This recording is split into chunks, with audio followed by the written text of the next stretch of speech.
নমস্কার শ্রোতা বন্ধুরা, সন্ধ্যায় গল্পের আসর ইউটিউব চ্যানেলে তোমাদের সবাইকে স্বাগত। আজকের গল্প ছন্দনীর কলমে ববিতরা। তখন থেকে অনিমেষ দরজায় কড়া নাড়ছে। মাধবীলতা ফুলে ফুলে কাঁদছে। অতিরিক্ত কান্নার ফলে চোখের কোণে ফুলে গেছে। শত চেষ্টা করেও কিছুতেই স্বাভাবিক হতে পারছে না।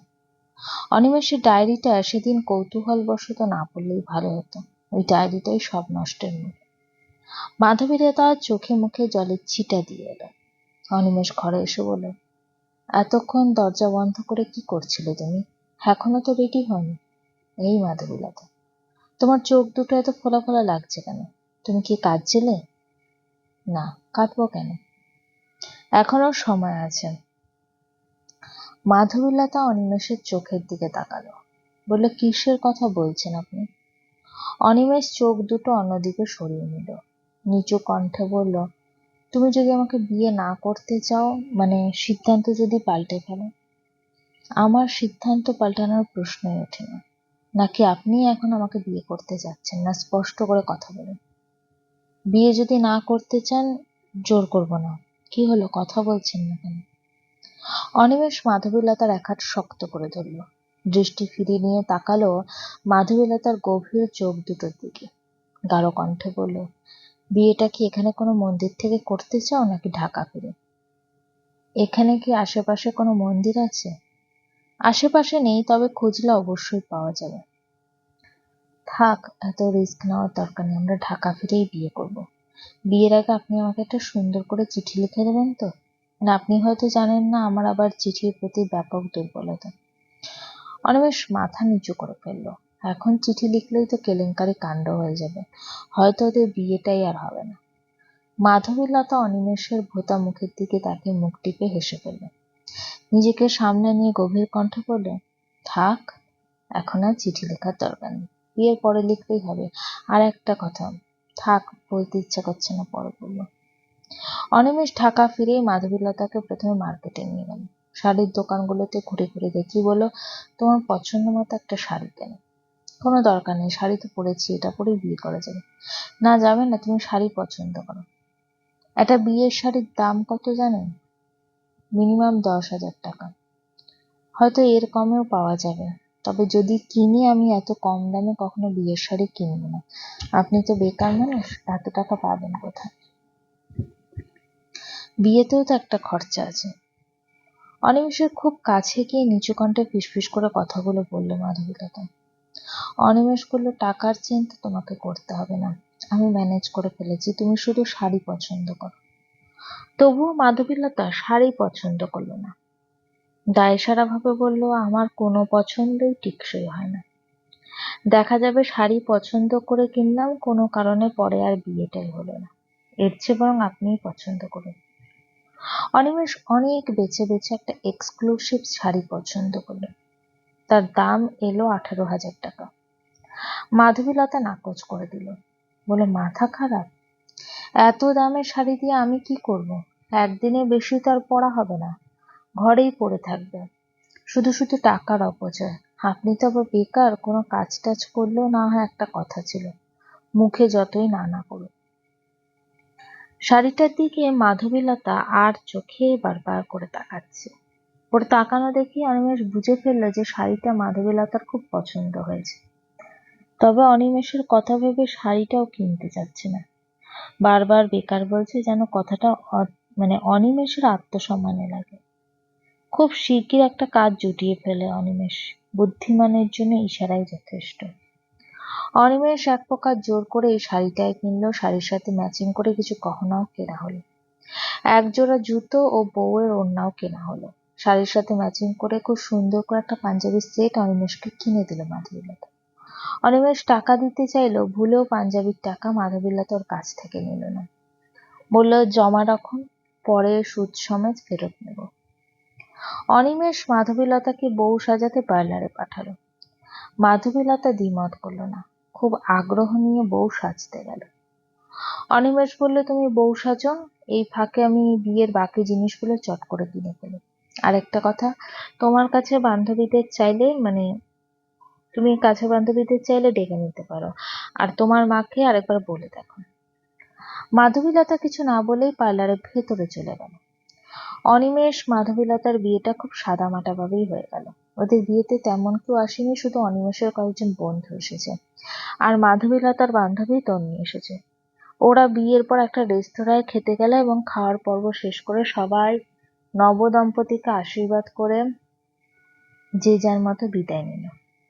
নতুন বউ সেজে অনিমেষের হাতের আঙুলে আঙুল পেঁচিয়ে রাস্তা দিয়ে হাঁটতে হাঁটতে মাধবীলতার বেশ লাগছে। সবাই খুব কৌতূহল নিয়ে ওদের দিকে ফিরে ফিরে তাকাচ্ছে। অনিমেষ একটা রিকশা ডেকে বলল, এই মামা, বাস স্ট্যান্ডে যাবো?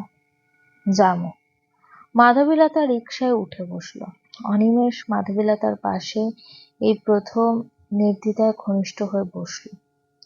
বলল, আগে কি তোমার বাড়ি একবার যাবেন? মাধবীলতা বলল, আপনার ইচ্ছে, তার মানে তোমার বাবা মায়ের আশীর্বাদ নেওয়াটাও তো দরকার। চলুন তাহলে যাওয়া যাক। এই সময় বাড়িতে কেউ থাকে না, সবাই যে যার কাজে চলে যায়। শুধু শম্পা একা থাকে। অবশ্য একা থাকা বলা যায় না, একজন ছুটা বুয়া আছে। বুয়া ৩-৪ ঘন্টা মতো থাকে। পুরাটা সময় শম্পা নিজের ঘরে শুয়ে বসে গল্প উপন্যাসের বই পড়ে কাটিয়ে দেয়। রান্নাটা সকালে মালতী করেই রেখে দেয়। শম্পা শুধু হাতে হাতে এটা ওটাই দিয়ে দেয়। দুপুরে কেউ খেতে আসে না, সবাই মিলে খাবার নিয়ে যায়। মালতী আসে বিকেল ৪টের দিকে আর নিখিলবাবু আসে সন্ধে ৬:৩০টায়। কোনো দিন রাত ৭টাও বেজে যায়। আর রঞ্জিতের ঠিক নেই, এক এক দিন এক এক টাইমে আসে, তবে রাত ৮টার আগে কখনো বাসায় ফেরেনি। একটানা অনেকদিন বৃষ্টি হয়ে যাওয়ার পর হঠাৎ করে রোদ উঠলে গরমটা একটু না অনেকটাই বেশি লাগে। কারেন্ট নেই। গরমে শম্পার হাঁসফাঁস লাগছে। একটা বই হাতে নিল শম্পা। হুমায়ুন আহমেদের লেখা বই তুমি আমায় ডেকেছিলে ছুটির নিমন্ত্রণে। বইটা ইতিমধ্যে অনেকবার পড়া হয়ে গেছে, তবু বই পড়তে ভালো লাগে। হুমায়ুন আহমেদের বই পড়া মানেই পুরোটা সময় বিষণ্ণতার ঘোরের মাঝে ডুবে থাকা। ওনার গল্পে চমৎকার একটা কম্বিনেশন আছে, বৃষ্টি, চা, জ্বর। প্রায় প্রতিটা গল্পে এই তিনটে বিষয় কোনো না কোনো ভাবে উল্লেখ থাকে। শম্পার অবশ্য পড়তে খারাপ লাগে না। দুপুর গড়িয়ে বিকেল হতে চলল। শম্পার শাশুড়ি আসার সময় হয়ে গেছে। এই মানুষটিকে শম্পার খুব ভালো লাগে। টিপিক্যাল শাশুড়িদের মতো না, ওনার কথাবার্তা, আচার ব্যবহার চমৎকার। শম্পাকে কখনো উনি প্রতিপক্ষ ভাবে না, সবসময় মাতৃস্নেহে আগলে রাখতে চায়। কলিং বেলের শব্দে শম্পার বই পড়ার মনোযোগ নষ্ট হলো। এই সময় আবার কে এলো কে জানে। শম্পা হাতের বই বন্ধ করে উঠে দাঁড়ানো, কাপড় ঠিকঠাক করে বসার ঘরে গেল মেন দরজা খুলতে। ততক্ষণে বুয়া দরজা খুলে দিয়েছে। মেন দরজা দিয়ে মাধবীলতাকে ঢুকতে দেখা গেল। মাধবীলতাকে বউ বেশে দেখে ভারী অবাক হলো শম্পা, মনে মনে চমকালো। শাশুড়িমা একবার অবশ্য বলেছিল যে এই বয়সে মাধবীলতা খুব ছেলে মানুষই করতে যাচ্ছে, অচেনা একটা ছেলেকে বিয়ে করতে যাচ্ছে। তাহলে কি ছেলেটাকে সত্যি সত্যি বিয়ে করে ফেলেছে মাধবীলতা? মাধবীলতার সিঁদুর রাঙা সিঁথির দিকে তাকিয়ে শম্পা শিওর হলো এবং শম্পাকে দেখে মাধবীলতা মিষ্টি করে হাসলো। শম্পার এক হাত ধরে বলল, তুমি কেমন আছো বৌদি? শম্পা পুরোপুরি ঘাবড়ে গেল। মাধবীলতার মুখে তখনো হাসি লেগে আছে, চিরচেনা মিষ্টি হাসি। বলে, এক গ্লাস ঠান্ডা জল খাওয়াও তো বৌদি। শম্পার সঙ্গে সঙ্গে জল আনতে চলে গেল। মাধবীলতা সোফায় আরাম করে বসলো। শম্পার আনা জল খুব তৃপ্তি নিয়ে খেল। বলল, মা এখনো ফেরেনি? না। দাঁড়িয়ে আছো কেন? মানে বসো না আমার পাশে। শম্পা ইতস্তত করে মাধবীলতার পাশে বসল। মাধবীলতা বলল, নতুন শ্বশুরবাড়ি কেমন লাগছে তোমার? ভালো। আর আমার দাদা কেমন? শম্পা উত্তর দিল না। মাধবীলতা বলল, আমাকে বউ সেজে কেমন লাগছে বৌদি? শম্পা কৌতূহল চেপে রাখতে পারল না, বলল, তুমি এমনভাবে সেজেছো কেন? মাধবীলতা শব্দ করে হেসে ফেলল। আহা, কি প্রাণবন্ত হাসি! শম্পা মুগ্ধ দৃষ্টিতে মাধবীলতার হাসি হাসি মুখ পানে তাকিয়ে রইল। মাধবীলতা হাসি থামিয়ে চমৎকার কণ্ঠে বলল, বিয়ে করে ফেলেছি। কাকে? মাধবীলতা ফিসফিস করে বলল, যে আমাকে ভালোবাসে তাকে। শম্পা হকচকিয়ে গেল, অস্ফুট স্বরে বলল, মানে? মাধবীলতা রহস্য করে বলে, এই পৃথিবীতে আমি যাকে ভালোবাসি তাকে বিয়ে করাটা ইম্পর্টেন্ট না, বুঝলে প্রীতি? বরং যে আমাকে ভালোবাসে তাকে বিয়ে করাটা ইম্পর্টেন্ট, ভেরি ইম্পর্টেন্ট। তুমি কাকে বিয়ে করেছো? তুমি তাকে দেখলেই চিনবে, সে আসছে। অনিমেষকে দেখে শম্পার বুকের পাঁজর ভেঙে এলো। বুক ভরে নিঃশ্বাস নিতে যে কি কষ্ট হচ্ছে সেটা আর বলার মতো না। বুকের ভেতর অসহনীয় যন্ত্রণায় ক্রমশ বুক ভারী হয়ে আসছে। চোখ দুটো নোনা জলে ছলছল করছে। কত কষ্টে যে কান্না চেপে রেখেছে তা শুধু শম্পাই চেনে। চিৎকার করে কাঁদতে পারলে বোধহয় বুকের কোমর বাঁধা ভাবটা খানিকটা হালকা হতো।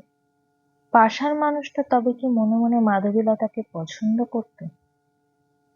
শম্পা কান্না লুকাতেই পারছে না।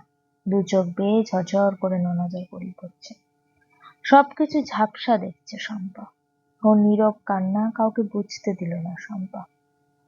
ওরা ওর নিঃশব্দে কান্না করার দৃশ্য দেখে ফেলার আগে অনিমেষের জন্য চা আনার বাহানায় আস্তে করে সরে গেল শম্পা।